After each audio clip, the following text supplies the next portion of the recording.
the conversation. So, welcome to all the students and the audience here. First of all, we are starting the Leadership Series Season 2. And to be very frank, this has been a really great journey for all of us because it's been almost a year with the Leadership Series and it's been going so successful.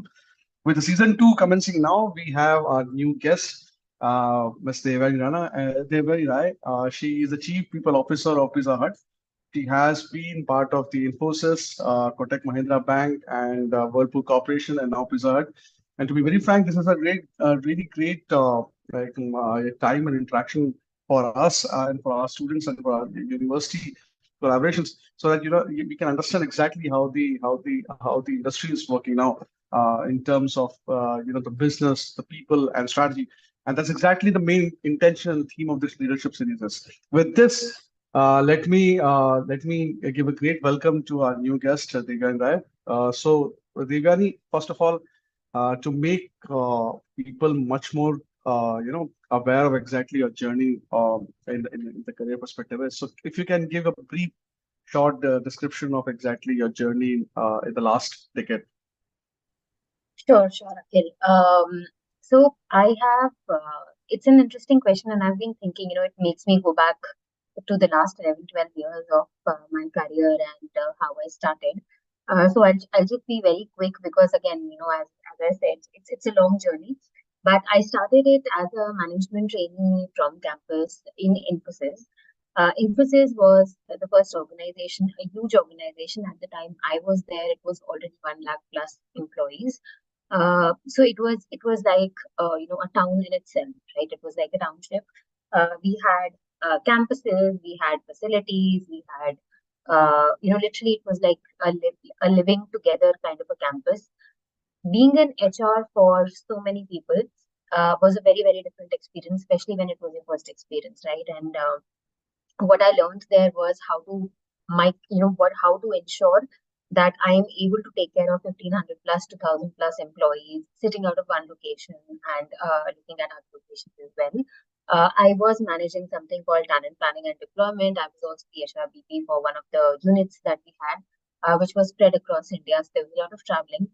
So I started my career in Bangalore, moved to Hyderabad. From Hyderabad, I moved to Chandigarh. From Chandigarh, I moved to Gurgaon within Infosys within 4 years, right? So one of the key learnings I realized was that the more flexible you are, the more open, in terms of the kind of opportunities that come your way you are, the more experience and exposures you get, right? And it really helps in terms of understanding what becomes important in your career. From Infosys, I had to move to Mumbai, and hence I took a role with Kotak Mahindra Bank. That was my first headquarter experience. It was in Mumbai. And that was extremely different from what I was doing in Infosys, because although I was still an HRBP here for the commercial banking unit, banking works very, very differently, right? People there are core finance people, right? They understand numbers, they understand data.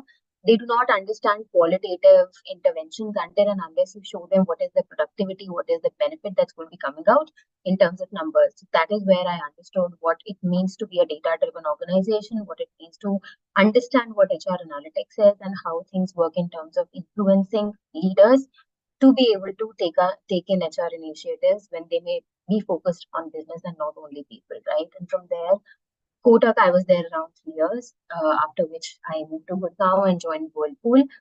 Whirlpool also, I was managing all the corporate functions for India and Asia. That was quite a big role when I joined. Uh, I was managing initially again as an HRBP for employees based out of various geographies. But at the same time, I was also having a lot of leader conversation, and that's where I think direct conversations with the CEO, direct conversations with the LT teams, direct conversations and interventions to be driven across geographies is what made it really enriching, right? I mean, I learned a lot in terms of how a product industry works, how a manufacturing industry works. And that is how, I evolved in my role. I started as an HRBP, I moved into project management, I then moved into managing cross-geography projects and people, etc. And by the time I left, I was managing both Asia as well as India and reporting directly to the Asia CHRO and the Asia CEO. So that's where I left my career in Whirlpool and then moved to Pizza Hut. Pizza Hut is a very, very interesting and different organization. Again, a very different industry. Works very, so it's very agile. So every day is a new day in terms of how a consumer is behaving. What are the kind of trends that are coming in the industry? Um, and it was the first time I saw that when we looked at data, when we looked at business data to take decisions, that data was not being seen quarterly, it was not being seen monthly, it was being seen weekly, right? That was the fast pace of this industry and the way that we all worked. So from there, that's how I came into this role. Started as again managing the entire Pizza Hut culture and capability, and then moved to the CHRO role last year, where I'm now managing entire India and the entire India subcontinent, which includes Sri Lanka, Bangladesh, and smaller countries, Maldives, etc., along with India for Pizza Hut as a brand. So that's been my journey in as much short words I could share. So glad to see that you have gone a multifaceted way of different roles. And in HR also there are a lot of roles you have gone through. I mean, in terms of Yes, Whirlpool, Kotak, and sectors as well. yes, So with that, I mean, Devyani, I think let me switch gears and give the more important part of certain questions. That is, you know, in the last 10 years, if you look at it, it has been a major tectonic shift in terms of the way the business models have changed, the way the technologies have changed. I mean, by the time we both were doing MBA, I think we were almost in the same time we were doing the MBA.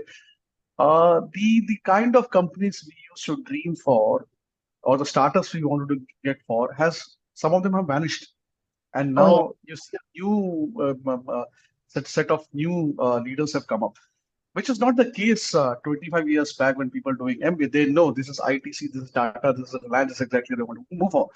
right. And the things have changed.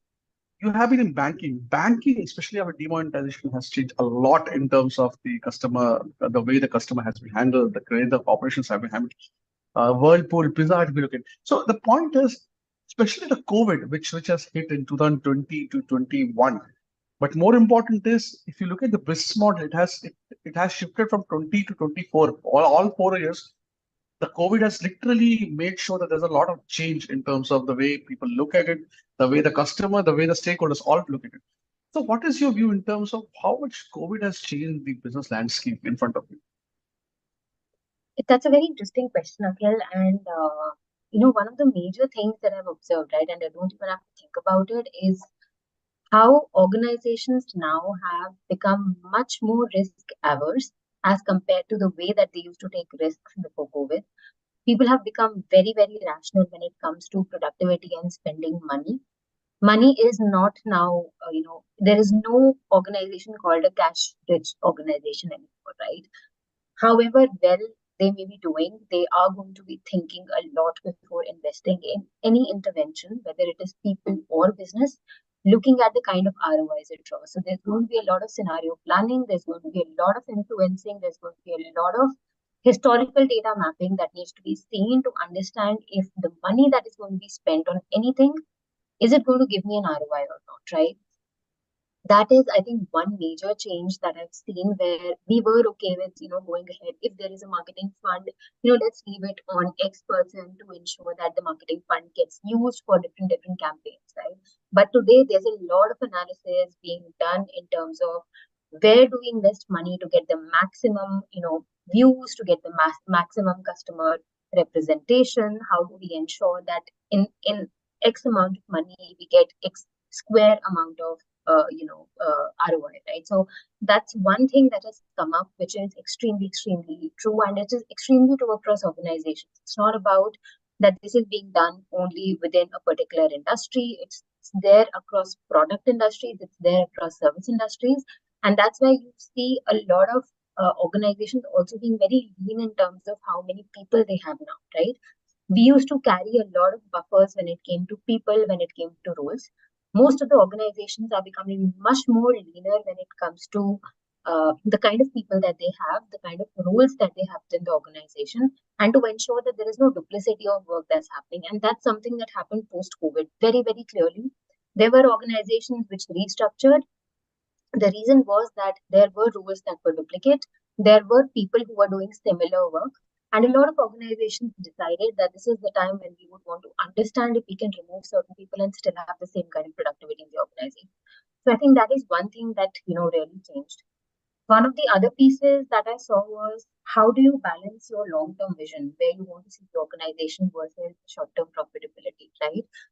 It's important to get the right gains in the next few quarters to be able to have the next 10 years the way that we want to plan, right?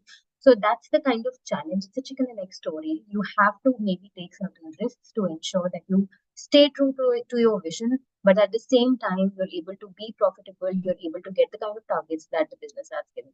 So I think that's also something that becomes a challenge for most of the organizations when we talk about post-COVID changes.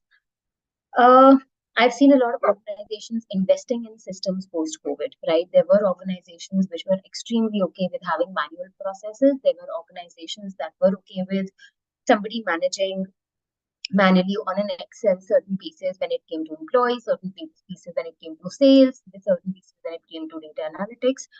There is a lot of investment that most of the mid-sized and the large organizations have done post-COVID in the right IT processes, the right systems, the right applications to ensure that all the business starts becoming much more smoother, more transparent. And again, the manual intervention and the number of people required to do a role stuff, right? So hence you also see a lot of operational pieces, whether it is data operations, whether it is HR operations, the number of people we used to hire has become significantly less because of that reason. And of course, flexible workplace, right? If I talk about if we could ever imagine that any organization is going to be allowing employees to be working remotely or working from home or being so flexible as we are today, I don't think any of our employees or anybody would have imagined that we could go to that place. But we see that organizations being much more open in terms of allowing flexible working and remote working post-COVID, right? And people have realized that the priorities of employees have changed. It's not just work anymore. People do want to really balance their personal and professional life, and we need to respect that. Times have changed. Employees do ask, candidates do ask on the face in interviews if there is going to be flexibility, if there's going to be remote working, and if there's not, they are okay with rejecting the offer, right? So that's how things have changed post-COVID, is what I feel. So can I extend the question slightly more because Yeah. what you said, I just it came to my mind that we are having a panel discussion. I mean, 2 weeks back, and one of the industry persons said that the reason why we are investing in technology is not only to make sure that we became tech savvy and everything becomes automated, but more important is we don't want to get into the next COVID era again. I mean, the sense if the COVID happens, actually the business should not get impacted because the cost of business has been long term in terms of what COVID has done. So with that, I want to just ask you, extending your exact your explanation, that with more technology coming in, how you're aligning your people to become more aligned with the new way the world works. I mean, is there any feeling that the people that their job may go, or they have a feeling that they will become irrelevant, or they need to be upgraded? I mean, these are the challenges HR generally used to have. I'm sorry that I'm extending this question because it's a very No, important question which are not taught in books. So generally, absolutely. yeah. So is there something which you felt somewhere in the ecosystem, and how you dealt with it if you have? I think Akhil, that's a great question, and it's one of the major challenges we have now, right?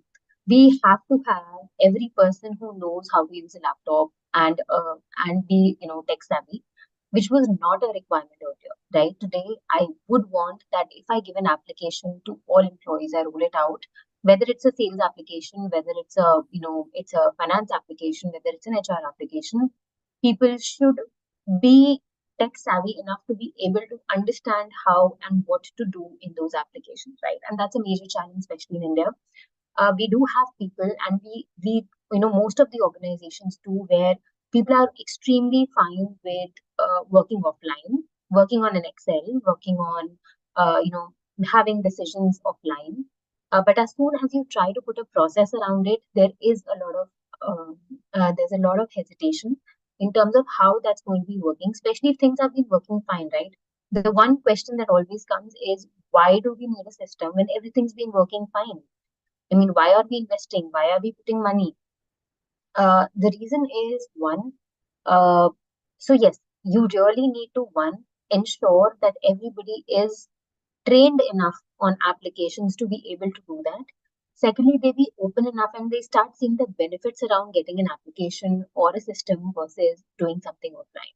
Whether that benefit is in terms of saving time, whether it is benefit in terms of feeling that there is enough transparency in the system. I think it's important that once people start seeing the benefit of having a system, seeing that the data is always accessible, they know what is happening where. I think that's what makes a difference and starts the intent in terms of people wanting to get tech savvy. Otherwise, it's one of the major challenges that I've seen in HR, where if a system is rolled out, how do we ensure that employees are able to use that system? It's really, really difficult.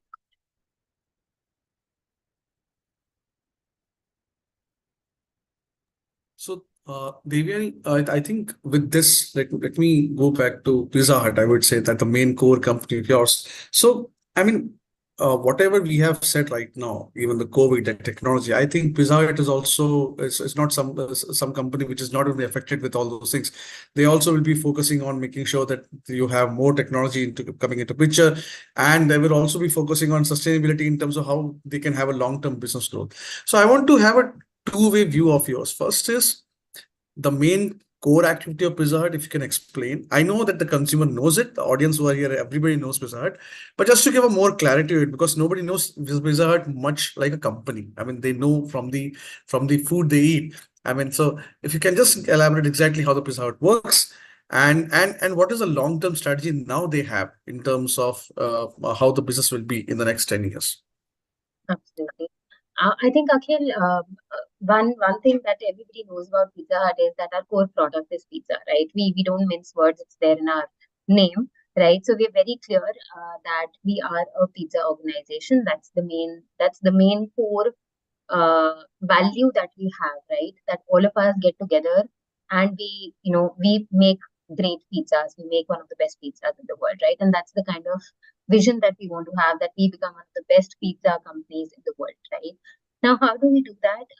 If I talk about the long term vision that I talked about, I think one of the pieces that sets Pizza Hut apart is that we've always focused on innovation, right? We've always seen that our products have kept changing. We do not have the same products going on forever in our menus. We do keep bringing new products. So that one of the core values that Pizza Hut has as an organization is innovation, is product development, and there's a lot of focus. We have an entire team which only works on the new product developments, the new product expansions, the way that we go ahead and ensure that we're able to give our customers the kind of flavors that they are looking for in a pizza, right? So that's one of the core values that we have, and we always stick to that, right?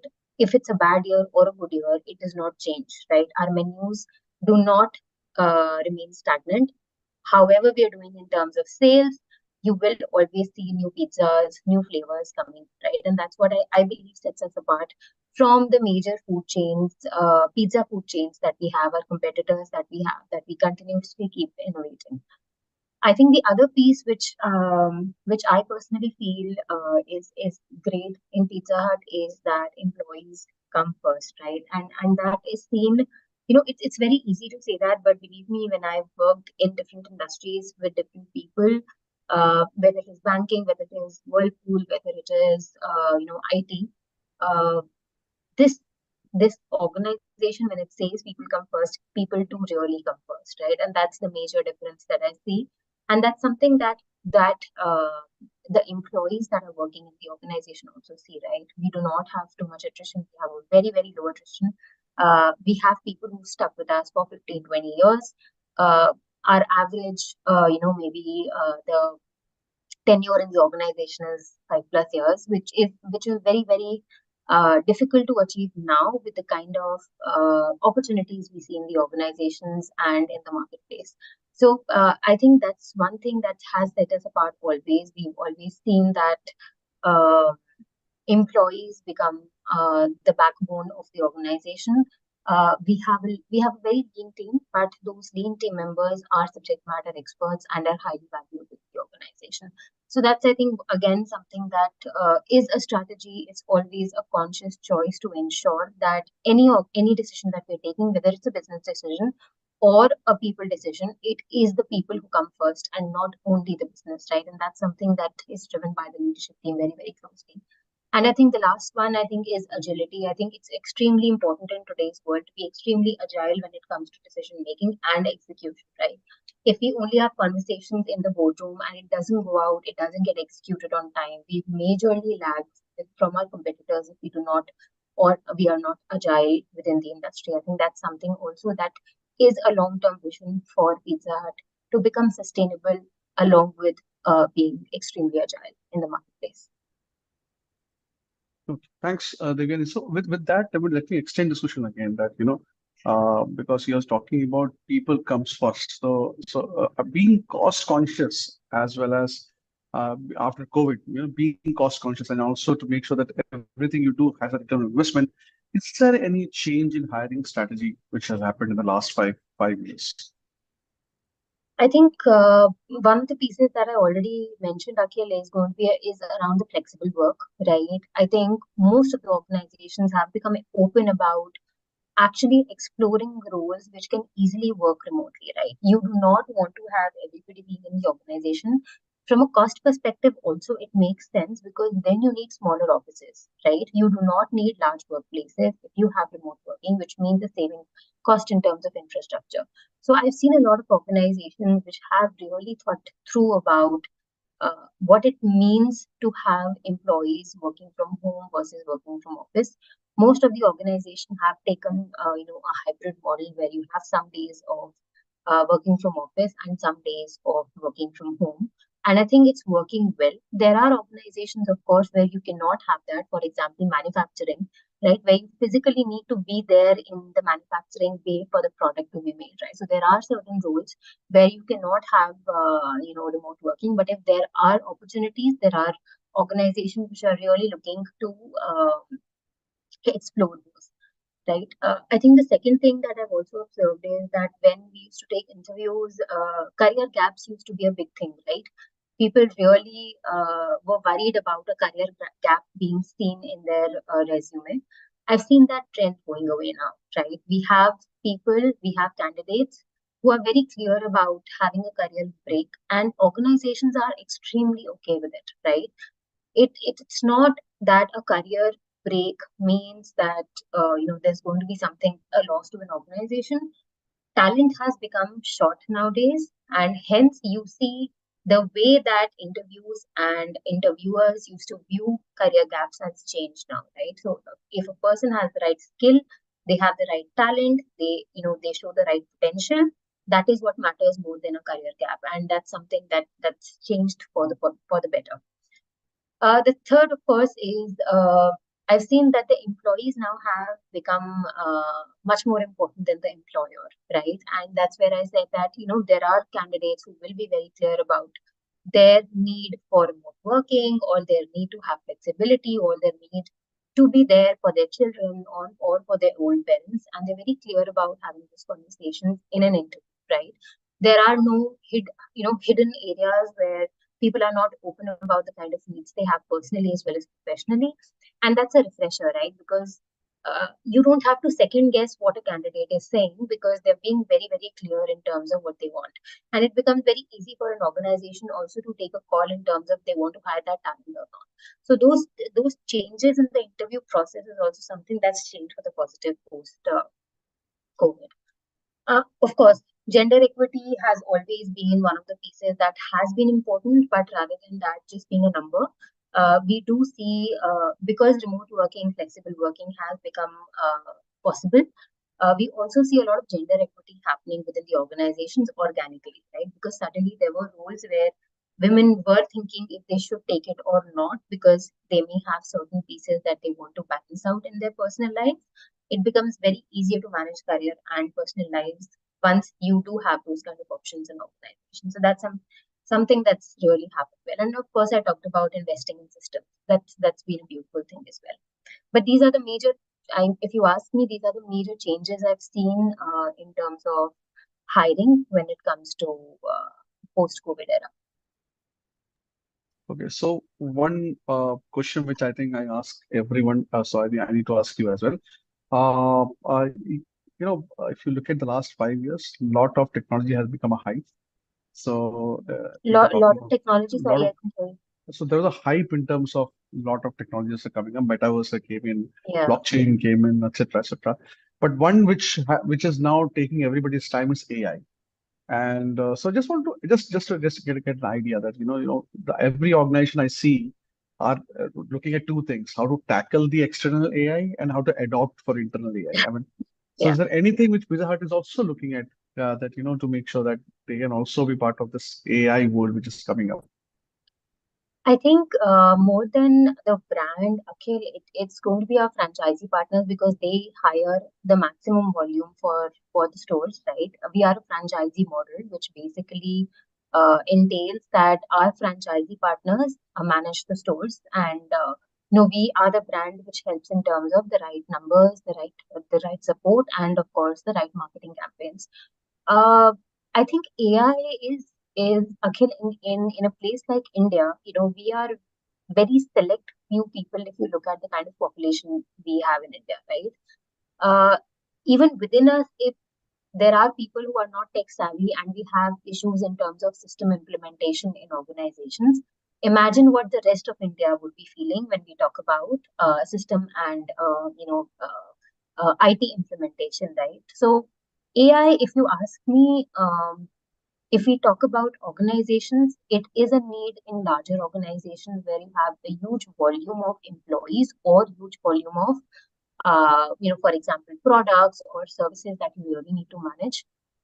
It helps in increasing productivity for sure. It helps in looking at leaner organizations with fewer employees as well. But if you ask me, in India, there are very few organizations which are ready to have that shift in mindset, right? When it comes to implementation of AI and being extremely open in terms of changing the way we've been working in the past, it takes time. We have use of AI happening in terms of chatbots, in terms of applications, in terms of customer support, right? And that's something that's really worked well for most of the organizations because again call centerism is more of a process, how do I say, a very standardized way of working, right? But wherever you have specializations, wherever you need human intervention, which you do in most of the roles in an organization, AI does not work, right? And we've seen whether it is sales, whether it is manufacturing still in terms of systems, but what a person does in terms of bottling or putting a cap or putting a label or putting something there are some rules that can be systemized, there are some rules that cannot, and there are a lot of rules that cannot be. So an organization needs to take that call where an AI is really going to make a difference versus just adopting it just for the sake of it. Right? We've seen that happening and it doesn't work well. So you really need to know what are the rules you can make redundant by having AIs. And it's easier, right? You have call centers, you have KPOs, you have global support based out of a particular geography, like in India or China. It becomes easier to have AIs there, but wherever you do not have a standard SOP, it's really difficult to get an AI, working very well in an organization. Thanks, Devyanis. I mean, so see, we have discussed about people, we have discussed strategy, we have discussed long-term sustainability of Pizza Hut. With that, I want to ask you a question which I think all the students really want to know that, what are the things which you want to convey to us, which you have learned in your last 10 years of experience, which was not taught in your classroom? I think, it's something that I've really thought about, and I've also thought about this during my interview processes whenever I've changed organizations. So I do know things that are really that is something which I would really want to share. One is, of course, right now, I know a lot of people are concerned about placements, about how the interview processes would be, etc. I think the one thing that I would want to share is that all of you right now, if you do not have work experience, especially are in the same boat, right? All of your resumes look the same. There is not much difference for a recruiter when it comes to hiring A, B, or C, right? So what matters is not what is there in your resume. What's going to matter is how transparent, how communicative, and how confident you are about what you know and what you don't know, right? It's not about theories. So do not worry about that. I would always recommend you to be very clear when it comes to having a conversation, being having an honest conversation and coming out to be as confident, knowing what you have and what you don't have. I think that's what matters, because today, if I get 100 resumes from an organization, I have an automatic filter system, right? I would go ahead, I will say, Acha, this is what I need. This is then, they should know, for example, project management, they should know recruitment, they should know XYZ. That's a filter for me in an Excel, right? But what you bring to the table is what I would only understand when I have an interview with you. Your resume and another person's resume, especially if you both are freshers, it's not going to be too much of difference. So what sets you apart is your individuality, right? So remember that that's what a recruiter would be looking for, and not for anything else, not for theoretical knowledge. All of you will be almost similar there, right? So just remember that that's what will matter when you go ahead with interview processes. I think another piece that I personally feel has really worked well for me is being extremely flexible in your job, right? Do not say no to any work that comes your way. When you start your career, we have big dreams, right? We've gone through a lot of HR fundas, we've done OB, we've done OD. We think that, this is what really matters. We've talked about, you would have made marketing campaigns in terms of, when you go through your MBA. And suddenly, when you come onto the ground, you realize that you're doing cold sales. You're actually going door to door and you're doing cold sales and you're doing cold calls, right? And that's a damper, right? Similarly, when you get into HR, you realize that, oh, I know what I'm doing. I'm actually taking a lot of printouts. I'm actually taking a lot of, I'm talking to employees and doing a very standard kind of a role. Did I really do my MBA for this, right? Do not let these kind of thoughts nag you, because everything that you believe me, even a small menial task that you will feel you're learning something that is going to help you in building your career. So remember that there is no job that is menial. There is nothing that you should say no to. And remember to be extremely flexible when it comes to locations, right? One, it's a personal development for you. It's going to grow you as a person. You're going to become more confident. You're going to have a taste of different cultures that exist within India, or abroad, wherever you go. But always be open to getting those new experiences. It's going to really make you a much, much better uh, professional and a person, right? I think these are some things that I believe really make a difference. That was nice, Devyani. I mean, whatever you said is very, very fresh and new perspective. Because so the reason is because I said because now you started this conversation. The students are very, really choosy nowadays in terms of what kind of internship they should do, the role they should take up, and they don't realize that the small, small jobs and experience which you take may build up your career in the tomorrow. But they don't really get into that. I mean, Absolutely. everybody wants to get the best company brand at the first. They don't care what the experience looks like. It doesn't happen, honestly. I mean, And sometimes, Akhil, I had people who got the highest package when I was doing my MBA, right? And you get into organizations like Goldman Sachs, which is paying lakhs and lakhs of amount of rupees. And what they were making people do, people who got the highest package in my school left that organization within 6 months, right? Because that's the kind of work they were doing. So either it's the kind of work that you do, or it's the amount of work that's made that you need to do. Do not go on the package, go on the kind of profile, the kind of learning you will get. Believe me, no organization is less, especially when it comes to the first role that you do. You're going to have so much to learn anyways, that you just need an opportunity. And then you can, spread your wings. Who's saying that the second organization you take, you cannot be choosy? Be choosy, but start learning on the go. I mean, I have learned new things in every organization I've worked, right? Because I had different industries, right? No industry is the same. The way of working is extremely different. I started my career with a 1 lakh plus organization, then moved to a 40,000, then moved to a 20,000, and now I'm in a very, very small, lean organization, right? Uh, Everything is extremely different in all these organizations.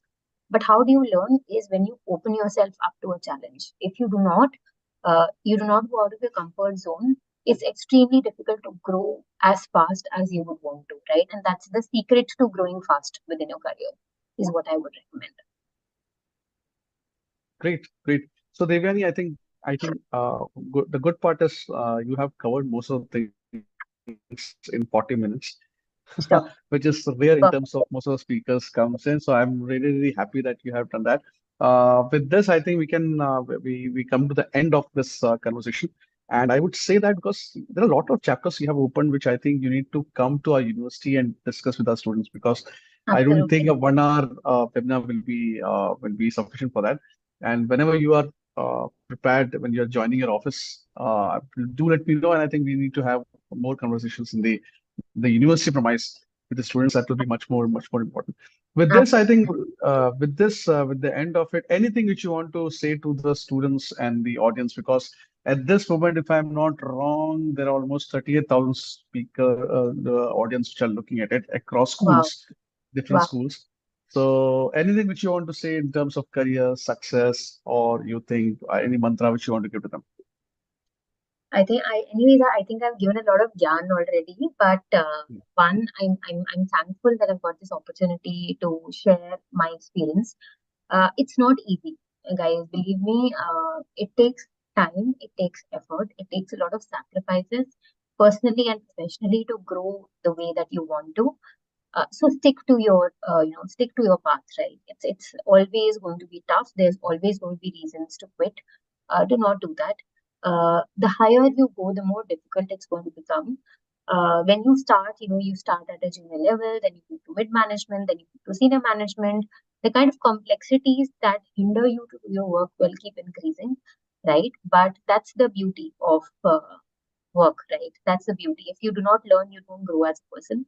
I think one of the key things that I would want to say, which did not till now, is one, your success is going to be based on the kind of relationships you have with stakeholders in an organization, right? So always remember, wherever you go, make relationships, right? Whether it's a relationship based organization or a process based organization, it doesn't matter. Your relationships is what's going to drive your success in an organization or not, right? Because those people are the ones who are going to either make you or break you. You do not know at what point of time there is going to be somebody who would be able to help you when you are growing up in your career. So always make those relationships, sustain those relationships, and network. Start doing it right now. So there's no hindrance, there's nothing stopping you. Remember to do that. And of course, always, as an HR, always know your employees, right? It's very easy. The more senior you become, the higher you go. You may lose touch with what's happening on the ground. Do not do that, right? That's what sets you apart as a CPO or a CHRO as compared to a CEO or a CFO. They will always look at business. You will look at business and people, right? And that's what sets you apart. So if you do not know what's happening with people, you will not have that unique quality that makes you valuable in an organization. So remember all of those pieces. And of course, I would love to meet you all whenever Akhil invites me. But these are my two bits before the interview ends. Thank you so much, Divya. Thank you so much. Because, most of the things you have said is not what we learn in classroom. So that's a fresh intake. And I mean, for the audience, I think that will be a really great get. I think it's a good. To be very frank, I'm not trying to boast, but this conversation can be used by many of my HR students for their classroom learning as well. So I mean, that's what I'm saying. I'm not stopping this conversation now, but what I will do is I will make sure there will be due conversations in the premise rather than webinar. But now will Sure, not be sufficient enough. With that, sure. I think that Devyani, thank you so much for coming, taking your time with us, because it has been really great conversation with you, and the really fresh intake compared to, because it's the first time we are hearing from somebody who has seen HR from a macro environment level, and he who is really not bold enough to tell exactly the truth, that it's not like you're exactly getting into the classroom framework, but you're exactly telling the truth Yeah, that so this Akhil, is just ensure that the recording is only available for 7 days. Huh? After that, it just the ceases to exist. Okay. So, so Devyani, as I said, thank you so much for coming, and I'll be keeping in touch with you again. So for having a conversation back to the same time. Absolutely. Thank you so much.